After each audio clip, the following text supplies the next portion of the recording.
পরবর্তী যখন কাজে লাগবে, পরবর্তী যখন আপনি এই জায়গায় একটা বাড়ি করবেন, তখন কিন্তু এই পিলারটা আপনি আবেদনের মাধ্যমে অন্য জায়গায় কিন্তু সরাতে পারবেন।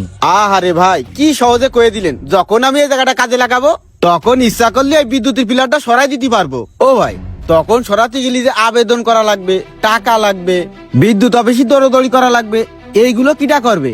এই আমারই করা লাগবে। তাই করছিলাম ওই তখন না সরাই, আমি এখনই করছি এই পিলারটা এই জায়গায় না পুঁতে ওইদিকে সরাই পোতেন, আমার জায়গায় পিলার পুঁতি দেবো না ভাই। আসলে ভাই আপনি যেমনটা ভাবতেছেন বিষয়টা কিন্তু এমন না।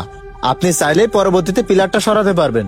ও ভাই, এই পিলার সরাতে যে ভোগান্তি, যে দৌড়দৌড়ি করতে হয়, এইটা আমরা ভালো করেই জানি। আমার বড় ভাই জায়গার উপরে একটা পিলার পুঁতেছে, ওই পিলারের জন্য আমার বড় ভাই ঘর করতে পারতেছে না। এখন ওই পিলার সরাতে গেলে টাকা লাগবে। আপনারা যে পিলারটা পুঁতে থুয়ে গেছেন আমাদের বাড়ির উপরে, যে জায়গায় পিলারটা পুঁতেছেন ওই জায়গার ভাড়া দেছেন।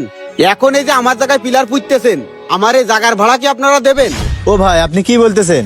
বিদ্যুৎ অফিস কখনো পিলার পোতার জন্য তার মালিককে জায়গার ভাড়া দেয় না। এই তো ভাই, বিদ্যুতের পিলার পুঁতার জন্য আপনারা কোনো জায়গার মালিককে ভাড়া দেন না, অথচ আমাদের ঘরে যে মিটারটা লাগায় রেখেছেন, প্রতি মাসে মাসে 1 গাদা টাকা নিয়ে যাচ্ছেন মিটারের ভাড়া। শোনেন, যদি আপনাদের মিটারের ভাড়াই নিতে হয়, তাহলে যে আমাদের জাগের জমিতে আপনারা যে বিদ্যুতের পিলারটা পুঁতে রাখতেছেন, যে জায়গায় পিলারটা পুঁততেছেন ওই জায়গা তো আমরা আর কাজেই লাগাতে পারতেছি না। একটা ব্যক্তিরে আপনারা আজ পর্যন্ত কোনোদিন এই পিলার পুঁতার জন্য জায়গার ভাড়া দিয়েছেন?